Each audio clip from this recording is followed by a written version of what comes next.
Samajwadi party के राष्ट्रीय अध्यक्ष माननीय मुलायम सिंह यादव 1996 में जब हिंदुस्तान के रक्षा मंत्री थे तब उन्होंने एक सपना देखा था।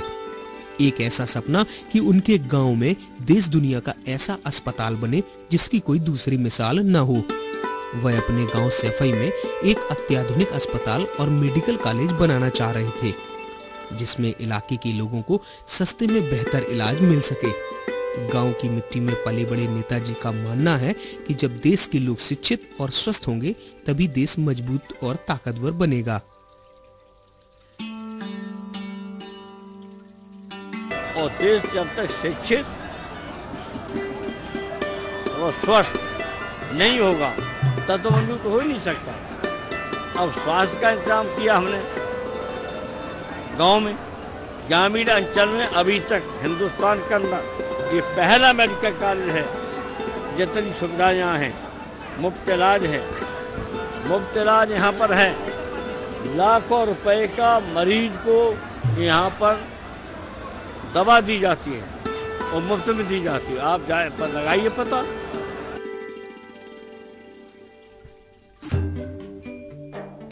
सैफई गांव में अस्पताल और मेडिकल कॉलेज बनाने का माननीय नेताजी का सपना 2006 में तब पूरा हुआ जब केंद्र सरकार ने UP rural institute of medical sciences research को अपनी मंजूरी दे दी। नेताजी के सपने को पूरा करने में जिस शख्स ने सबसे अहम भूमिका निभाई वे हैं डॉक्टर ब्रिगेडियर टी प्रभाकर, जो कि सैफई अस्पताल और मेडिकल कॉलेज के डायरेक्टर हैं। कि आकर से इलाके में यहाँ पर ग्वालियर लोग क्यों आते हैं, आगरा के लोग क्यों आते हैं, लगाइए पता। आगरा के और ग्वालियर के, कानपुर के आस पास के सब मरीज यहाँ आते हैं कि यहाँ सुविधा है। जाइए, सफाई ऐसी मिलेगी किसी अस्पताल में जिनकी सफाई यहाँ है। ड्यूटी पे रहते हैं डॉक्टर हर वक्त। और प्रभाकर जी आ गए हैं जो इसे मेडिकल कॉलेज चलाने में महत्वपूर्ण भूमिका निभाई। उन्होंने निभाई, अब वो फिर उन्हें अनुभव भारी है। माननीय नेताजी जब रक्षा मंत्री थे तो उस समय डॉक्टर प्रभाकर उनके संपर्क में आए। दरअसल भारतीय सेना ने सैफई में आंखों की जांच के लिए एक कैंप लगाया था। उस कैंप के कर्ता धर्ता डॉक्टर ब्रिगेडियर टी प्रभाकर थे। कैंप के आयोजन और उसे सफल बनाने में डॉक्टर प्रभाकर की मेहनत, लगन और सेवा भावना को देखकर नेताजी उनसे बहुत प्रभावित हुए थे। उस कैंप में इटावा, मैनपुरी, एटा, फिरोजाबाद के हजारों मरीजों की आंखों का सफल इलाज हुआ था। कैंप खत्म होने के बाद नेताजी ने डॉक्टर प्रभाकर से कहा था कि मैं चाहता हूं कि सैफई में एक बड़ा अस्पताल और मेडिकल कॉलेज बने, जिसमें इस इलाके के हजारों लाखों मरीजों का सस्ते में बेहतर इलाज हो सके। तब डॉक्टर प्रभाकर ने नेताजी से कहा कि सैफई में अस्पताल और मेडिकल कॉलेज बनाने का आपका जो सपना है वह जरूर पूरा होगा। लेकिन उस समय डॉक्टर प्रभाकर ने यह नहीं सोचा था कि सैफई में जब मेडिकल कॉलेज बनेगा तो एक दिन वह उसके डायरेक्टर भी होंगे।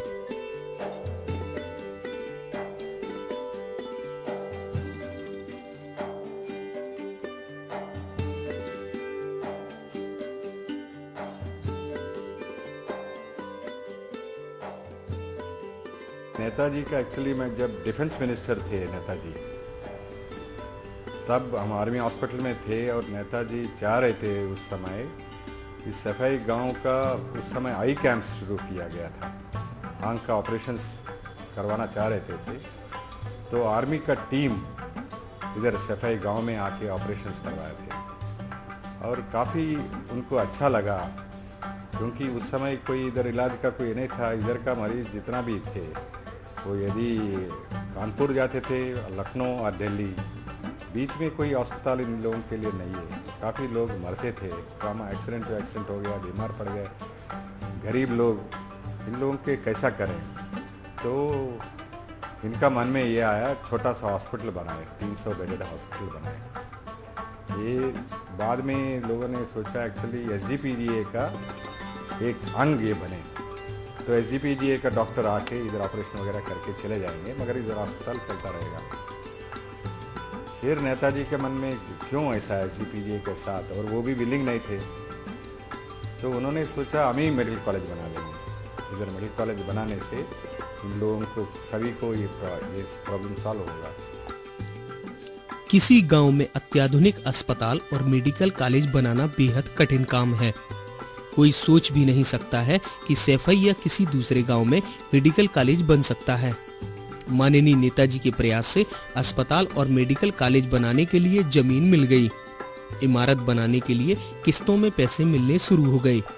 अस्पताल और मेडिकल कॉलेज के लिए मशीनें और उपकरण खरीदने के लिए पैसे भी मिलने लगे। लेकिन यहाँ दूसरी सुविधाएं न होने की वजह से कोई डॉक्टर या अन्य स्टाफ आना नहीं चाहता था। रिक्रूटमेंट होने के बाद कई डॉक्टर जब सैफई पहुंचे तो वह बगैर ज्वाइन किए उल्टे पैर वापस लौट गए। ऐसे में डॉक्टर प्रभाकर के पास मेडिकल कॉलेज को चलाना बहुत बड़ा चैलेंज था, लेकिन ना तो वह निराश हुए और ना ही हार मानी।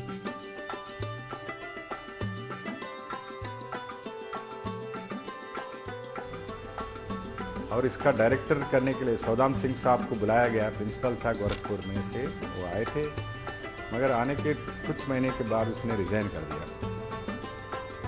कारण उनको वापस जाना था, इंस्टीट्यूट सेंट्रल गवर्नमेंट सर्विसेज में जाना था। और जब नेताजी का मन में आया मैं आऊँ उधर, क्योंकि उधर आई कैंप्स जब हुआ था और डिफेंस मिनिस्टर जब थे, हमारा एक दूसरे से मुलाकात हुआ, हमसे अच्छा लगा उनको, मगर मैं देखा नहीं था सफाई। 2006 में जब हुआ था, एक्चुअली बुलाया गया था, मुझे जुलाई में मैं रिटायर करना था, तो उनको मालूम था मैं रिटायर हो रहा हूँ, तो मई जून में मेरा ख्याल से बुलाया गया था इधर दिखाने के लिए। और नेताजी तब चीफ मिनिस्टर थे इधर। और आके भाई एक्चुअली PWD गेस्ट हाउस से हम मुलाकात हुआ, उनका मन मैं जान लिया क्या चाह रहे थे वो। उनका मन में ये था ऑल इंडिया इंस्टीट्यूट से भी बड़ा ऐसा अस्पताल इधर हो, और कोई मरीज जब आए तो कोई और दूसरा हॉस्पिटल का जरूरत ही नहीं पड़े। न्यूरो सर्जरी, कार्डियोथोरेसिक सर्जरी, सब पीडियाट्रिक्स, जो मर्जी जो है सब इलाज इधर हमारा मरीजों को मिलना चाहिए। तो उन्होंने वही कहा मुझे ऐसा इंस्टीट्यूट बनना चाहिए। तो आके देखा तो 100 झोपड़ी थे इधर, नेताजी का घर था और कुछ नहीं था, सड़क भी बेकार था इटावा से इधर।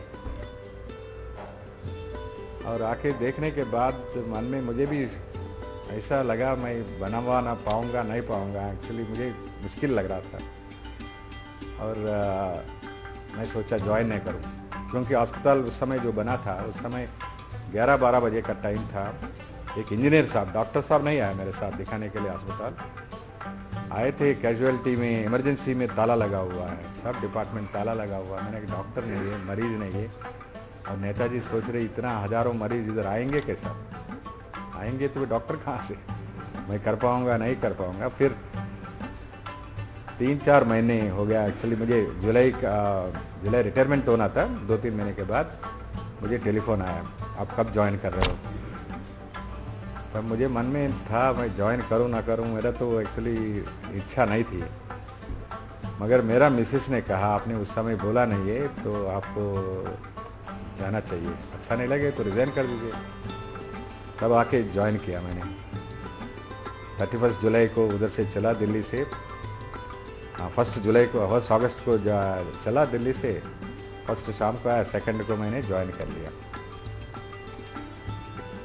1-2 महीने के अंदर हमने जितना एडवर्टाइजमेंट्स, पहले जो डॉक्टर्स SGPGA में रिक्रूट होते थे फॉर इंस्टीट्यूट सफाई, मैंने कहा ऐसा नहीं हो सकता है, जो डॉक्टर ज्वाइन करना है वो आके इधर ही देखें, हमारा संस्थान देख के हमसे बात करके देन इधर रिक्रूटमेंट होगा तो हमको पता चलेगा, और उसको भी पता चलेगा ज्वाइन करूँ ना करूँ। नहीं तो SGPGA देख के ज्वाइन कर लेगा, इधर आके फिर वापस चले जाएगा, तो हमारा पूरा एक्सरसाइज खराब हो जाएगा। और धीरे धीरे डॉक्टर्स आने लगे, उनको एकोमोडेशन प्रायोरिटी दिया। मैंने कहा इधर रहेंगे कहाँ doctor, so first priority hospital नहीं है, फर्स्ट प्रायोरिटी उनका एकोमोडेशन। ये एकोमोडेशन डॉक्टर के लिए नहीं है, सिर्फ जो भी कर्मचारी इधर आएगा, सफाई कर्मचारी से लेके बड़ा डॉक्टर तक, सबके लिए घर बनना चाहिए। सो प्रायोरिटी वो दिया। नेताजी ने जो भी मैंने प्रोग्राम बनाया है, कैसा कैसा चलना है, तो सबके लिए मंजूरी मिला। डॉक्टर प्रभाकर को नेताजी और उनके परिवार के दूसरे सदस्यों प्रोफेसर राम गोपाल यादव, शिवपाल सिंह यादव और मुख्यमंत्री अखिलेश यादव का हमेशा पूरा सहयोग मिला। सरकार से पैसे मिलने में देरी होने पर नेताजी ने कई बार अपनी तरफ से भी पैसे दिए।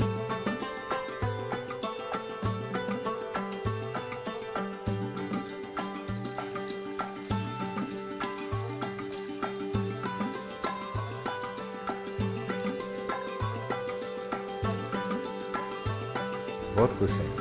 कोई भी हम एक्चुअली अचीव करते हैं इस संस्थान में, नेताजी पर्सनल वो सोचते हैं, अपना घर का अपना अचीवमेंट समझते हैं। तो उनको जरूर मैं समझता हूँ, नेताजी को नहीं पूरा परिवार वो समझते हैं, अखिलेश। और ये अपना ये अस्पताल इतना ये हो रहा है, आगे का भी उनका सहयोग है। एक्चुअली जब 5 साल उसमें उस समय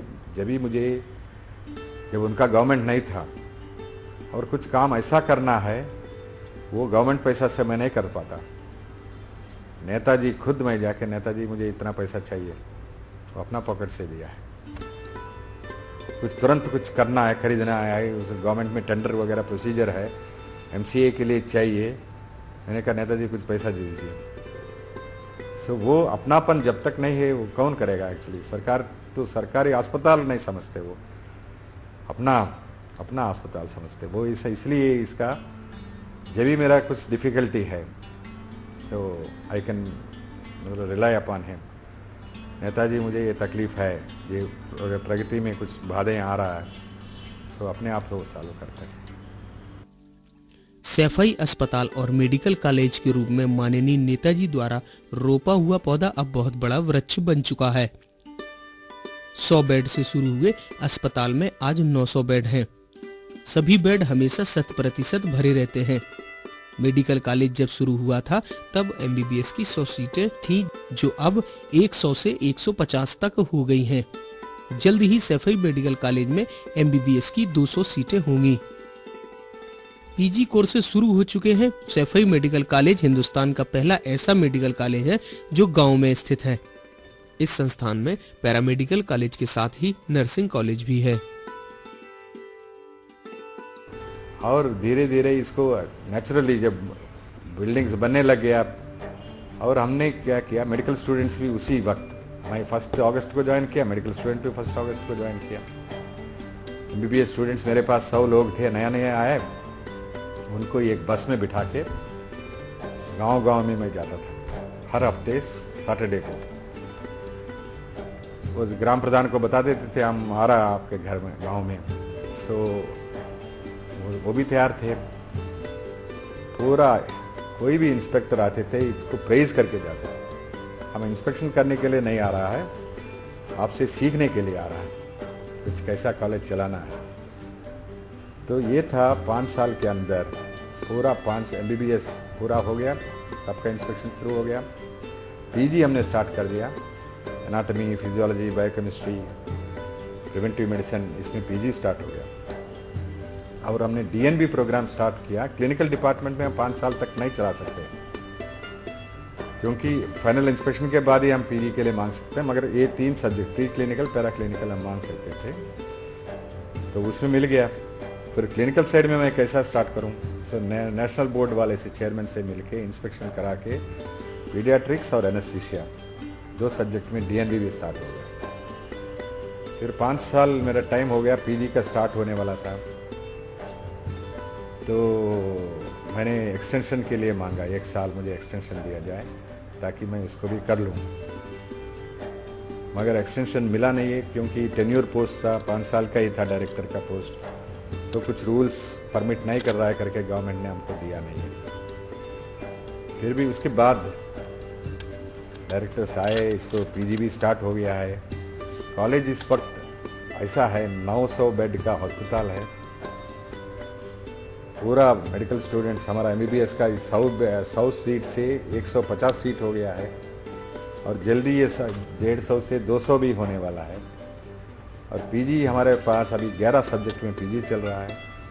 डेंटल जो सिर्फ मात्र 1 कमरे में चल रहा था, अभी डेंटल कॉलेज हो गया है, पीजी डिग्री, पीजी स्टूडेंट से डेंटल में पढ़ाई कर रहा है। ये मात्र एक ही कॉलेज है जो बिना BDS MDS चल रहा है, इधर पोस्ट ग्रेजुएट प्रोग्राम चल रहा है, और मात्र एक ही सरकारी का इसमें सेटअप में इंडिया में मात्र एक ही कॉलेज है जो गांव में है। पूर्णतया वातानुकूलित यह अस्पताल किसी कारपोरेट अस्पताल से कम नहीं है। कारपोरेट अस्पतालों में जहां मरीजों से इलाज के लिए भारी भरकम धनराशि ली जाती है, वहीं इस अस्पताल में गंभीर से गंभीर रोगों का इलाज मुफ्त में किया जाता है। मरीजों की सभी जांचें मुफ्त में होती हैं और उन्हें दवाइयां भी निःशुल्क में दी जाती हैं। का विकास और सैफई को आगे बढ़ाने का काम मैं समझता हूँ नेताजी के अलावा किसी ने नहीं किया। और कहाँ एक अस्पताल जो प्राइमरी हेल्थ सेंटर पहले बना था, उससे लेकर के आज ये बहुत बड़ा अस्पताल बनकर के खड़ा हो गया है, और साथ साथ मेडिकल कॉलेज भी है। मैं समझता हूँ केवल उत्तर प्रदेश नहीं बल्कि देश में अब लोग जानने लगे कि सैफई कहाँ है, और सैफई में एक अस्पताल भी है, एक मेडिकल कॉलेज भी है।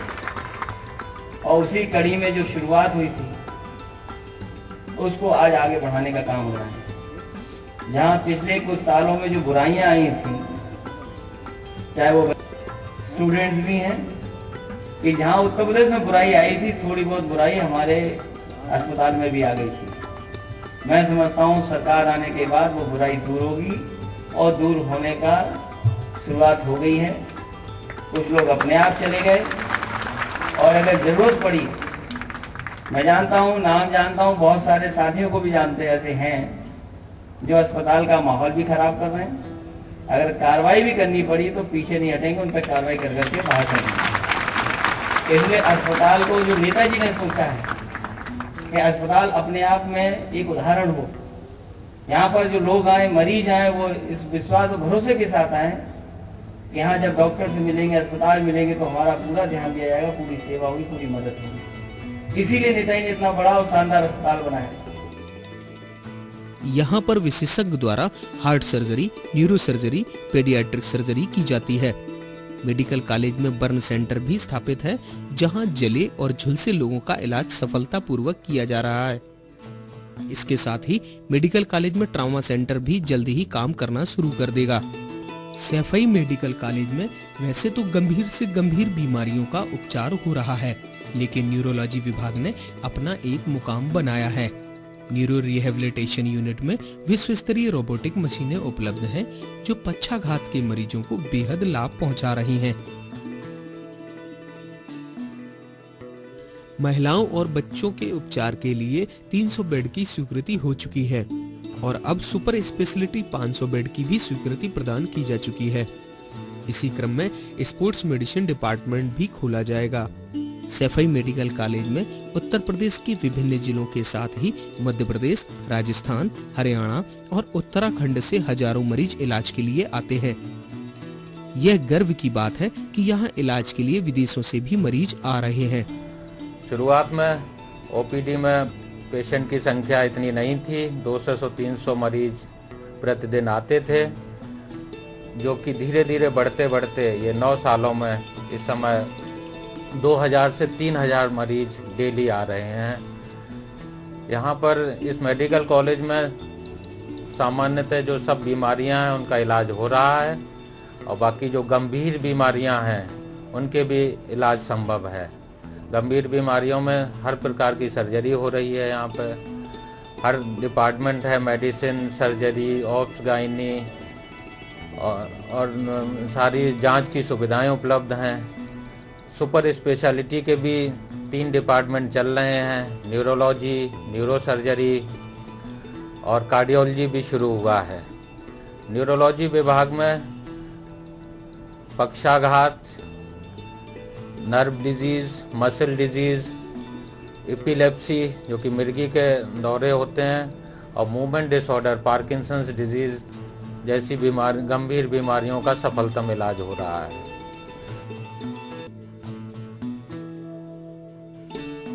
इटावा के पूर्व एसएसपी और अब उत्तर प्रदेश के स्वास्थ्य मंत्री अहमद हसन कहते हैं कि उनके कार्यकाल के दौरान सैफई चंद झोपड़ियों का गांव हुआ करता था, लेकिन आज सैफई में बड़ी बड़ी इमारतें देखकर उन्हें आश्चर्य होता है। 36 साल पहले SSP टावर रहा, 36 साल पहले IPS अधिकारी था, SSP टावर था, और मैंने यहाँ इस गांव को तब चंद झोपड़ियों का गांव था। आज मैं हैरान हूँ, मैं आपको सही कहता हूँ कि जब प्रभाकर साहब ने मुझे अपना तमाम मेडिकल डॉक्टरों का काम और यहाँ का अस्पताल और सारे के जल्दी में आया तक आज उन्होंने सारी चीजें दिखाई। मैं उन्हें बधाई देता हूँ कि बहुत अच्छा काम है।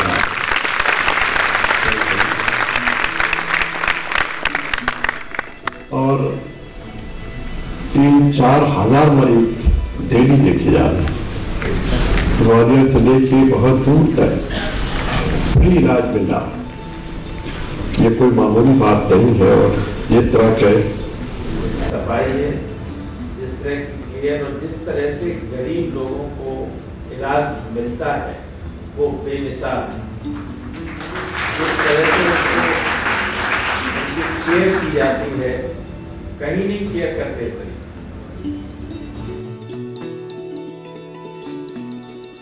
नेताजी ने अपने पैतृक गांव सैफई में विकास के बहुत काम करवाए, लेकिन अभी वे इससे संतुष्ट नहीं हैं। उनके मन में कहीं न कहीं एक कसक है। उनको लगता है कि अभी भी उनके गांव सैफई का जैसा नाम होना चाहिए था वैसा नहीं हो सका। वे अपने गांव को हिंदुस्तान की ही नहीं दुनिया के सर्वश्रेष्ठ गांव के रूप में देखना चाहते हैं। नेताजी की मंशा अपने गांव को दुनिया के सर्वश्रेष्ठ गांव के रूप में पहचान दिलाने की है। नेताजी ने अपने मुख्यमंत्रित्व काल में सैफई में विकास के जो कार्य शुरू किए थे उन्हें पूरा करने में अब उनके बेटे उत्तर प्रदेश के मुख्यमंत्री अखिलेश यादव निरंतर प्रयासरत हैं।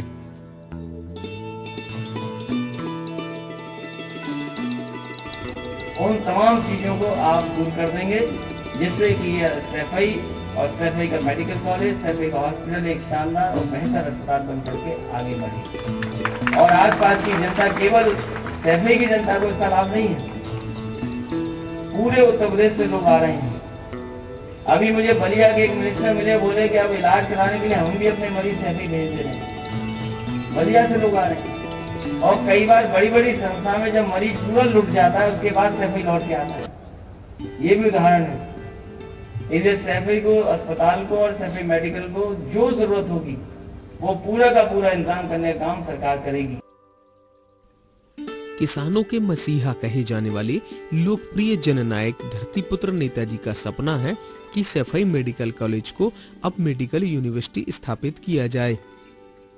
राष्ट्रीय स्वास्थ्य बीमा योजना के क्रियान्वयन के लिए संस्थान को श्रम मंत्रालय ने वर्ष 2013 में पुरस्कृत किया, जो सैफई मेडिकल कॉलेज को राष्ट्रीय स्तर पर प्रख्यात करने की कड़ी में एक आयाम है। इसके साथ साथ आप शिलान्यास कुछ चीजों का है ही।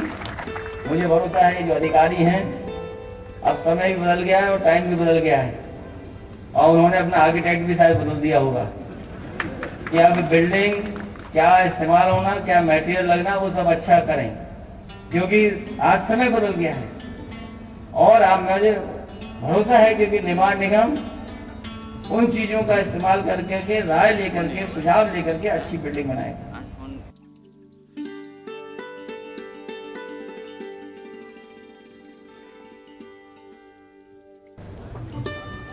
और खुशी की बात यह है कि पूरे उत्तर प्रदेश में सबसे सस्ता इलाज इस आयुर्विज्ञान संस्थान में मिलता है। इस अस्पताल से हर गरीब को वो सारी सुविधाएं दी जाती हैं जो उनके लिए सुलभ है, और अधिक से अधिक यहाँ पे सहयोग होता है, और किसी भी प्रकार की वैसे तो दिक्कत नहीं है यहाँ मरीजों को, और अच्छा उपचार किया जाता है। और यहाँ पे जी हाँ बिल्कुल आते हैं हम, और हमारी फैमिली के और हमारे रिलेटिव भी यहाँ पे इलाज करवाते हैं। अच्छे तरीके से यहाँ इलाज होता है और अच्छे डॉक्टर हैं यहाँ पे, और साफ़ सफाई का यहाँ पे बहुत अच्छा ध्यान दिया जाता है।